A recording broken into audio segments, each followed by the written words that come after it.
Hello and welcome back to the classroom of the Tiny Teacher from your supplementary reader in English for class 7, An Alien Hand.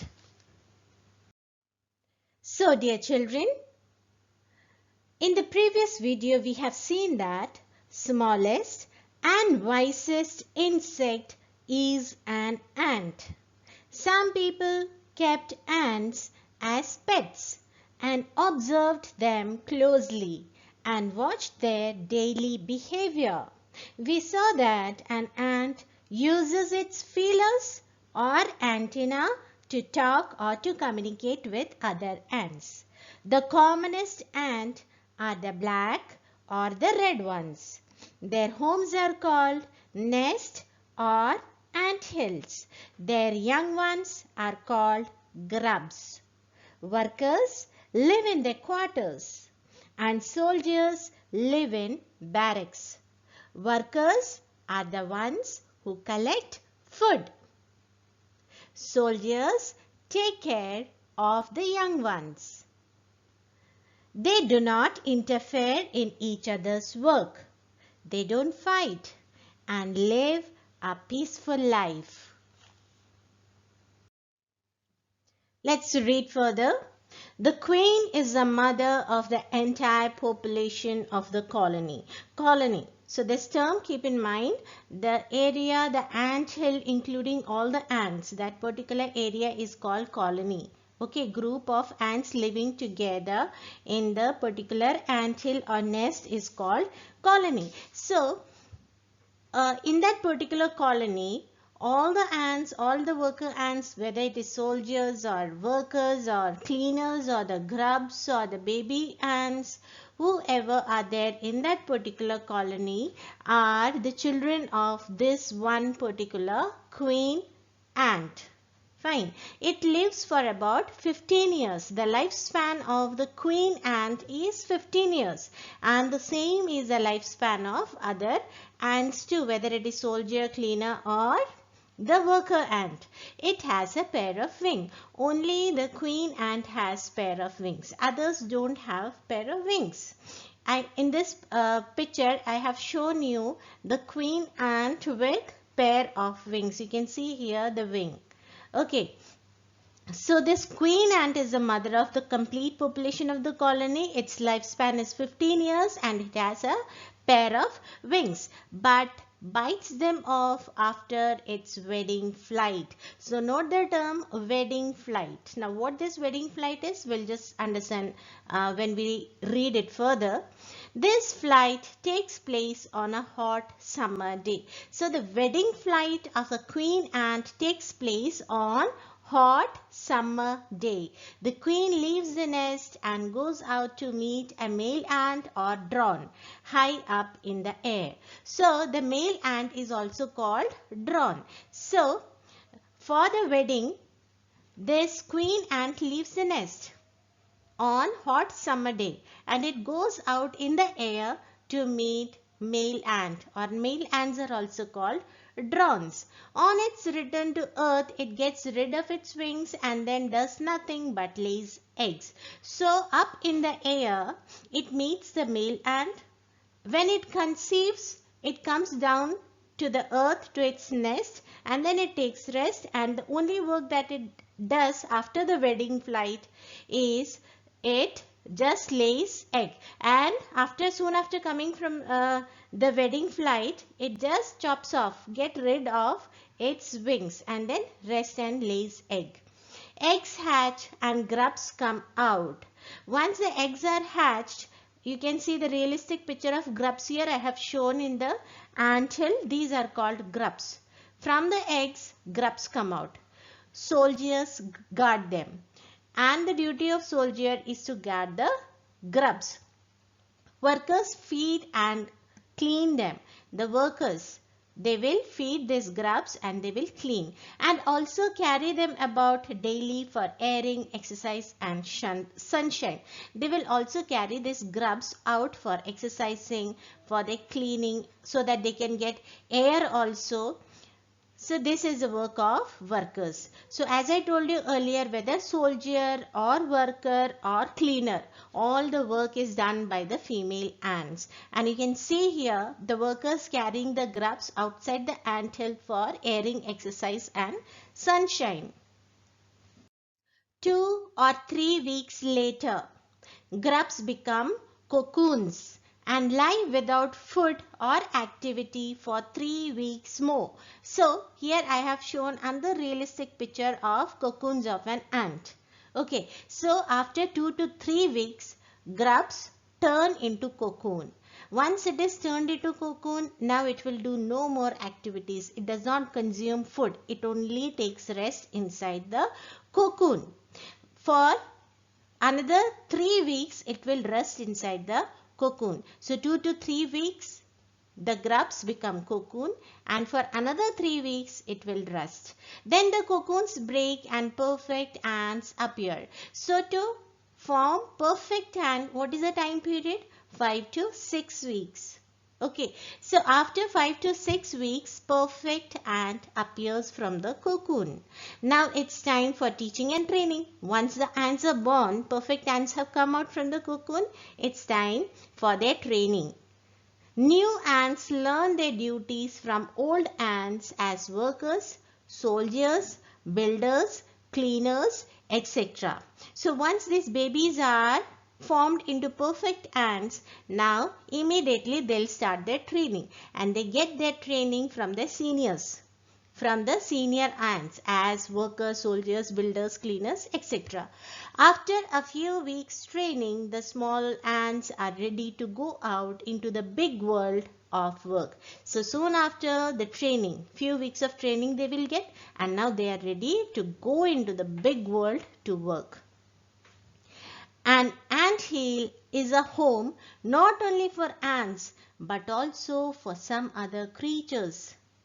Beetles, I have shown one picture of beetle here. Lesser breeds of ants and the green fly. Green fly is here. So these anthills are not only meant for the ants. Some other creatures also live inside this anthill. They are beetles, lesser breeds of ants and the green fly. Why do ants want these alien creatures to live in their nest?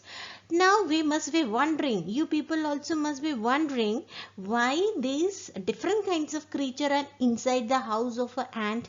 Will we allow, do we like these flies and beetles etc. living inside our house? No. Then why do these ants allow these beetles and lesser breeds of ants and green fly to live with them in their nest? For several reasons. There are many reasons for that. Some give off smell, pleasant to ant sense. Some of the creature gives some good fragrance. Like we use room fresheners, incense candles to have good nice smell in our rooms and house. The same way these ants also enjoy some particular kind of smell. So some creatures give out these pleasant smell. For that purpose these ants keep some of the creatures. Others give sweet juices. Some insects, some alien insects who are living inside the anthill or nest, they give sweet juice.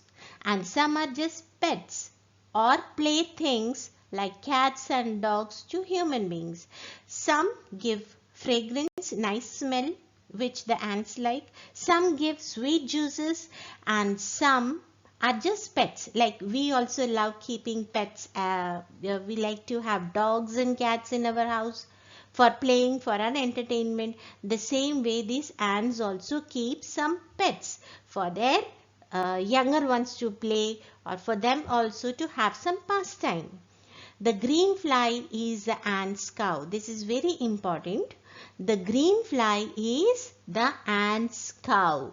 The ants train it to give honeydew like milk with a touch of their antenna.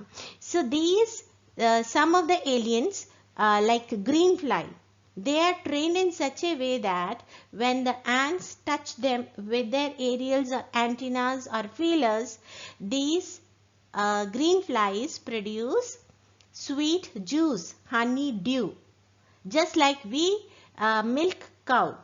The same way these green flies are also milked by the ants. So these green flies are called ants cow. They milk it just as we milk the cow. Have humans learned as much as ants have? So here the author is asking, have we learned anything from ants? The ants have learned much more. Their lifestyle is so organized, so disciplined. Everything is so perfectly done. So he is asking, have we learned anything from these ants? Perhaps they have, but they haven't put their learning to good use. Of course, we have learned a lot from the ants. We have studied them. Some of the curious people have studied a lot about these ants, and they have revealed all their learnings about the ants. We have also learned, as we have read the story, we have come to know a lot of information about the ants. But what is the problem? We don't put our learning to good use. Our learning is never implemented in our life. They may still learn a few things from this tiny teacher. These human beings, like we can learn still many things from this tiny teacher, our ants.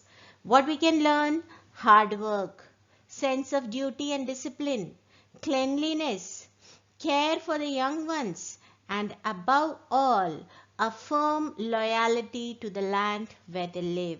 They are also loyal to the land, to their community. You know something, when there is scarcity of food in the locality where the ants are living, when there is scarcity, less storage of food in their ant hills, how they are going to compensate, how they all are going to have it.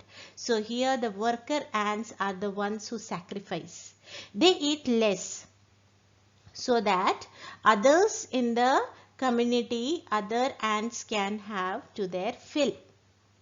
And likewise, over a period of time, these worker ants even sacrifice their life. They may even die of starvation, but still they are loyal to their land and to their community. Here I have shown you the life cycle of an ant. This is your adult queen or the queen ant. Okay, this queen ant lays eggs after its wedding flight.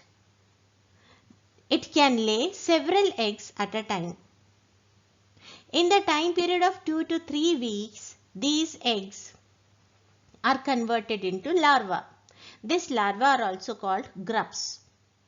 Okay, in another 3 weeks time, it will turn into pupa. Pupa is also known as cocoon. This is the realistic picture of cocoon. This is the realistic picture of grub.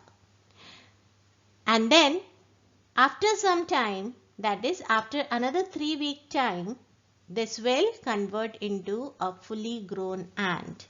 This ant could be adult worker. In worker, it could be soldier or plain worker or cleaner. Okay.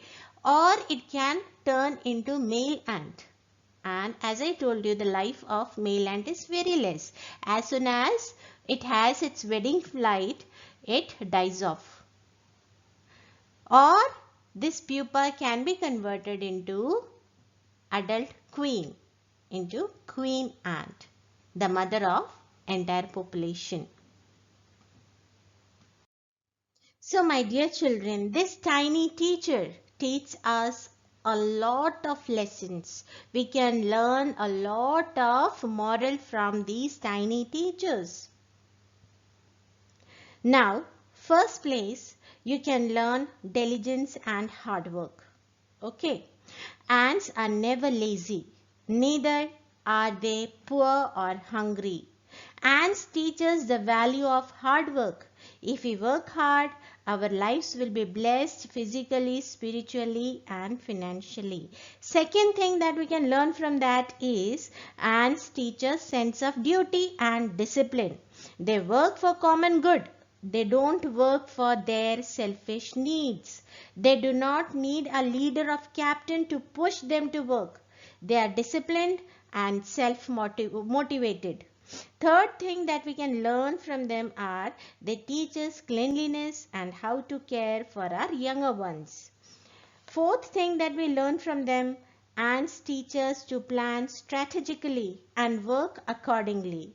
They store food during seasons of plenty so that they will have adequate amounts in the time of scarcity.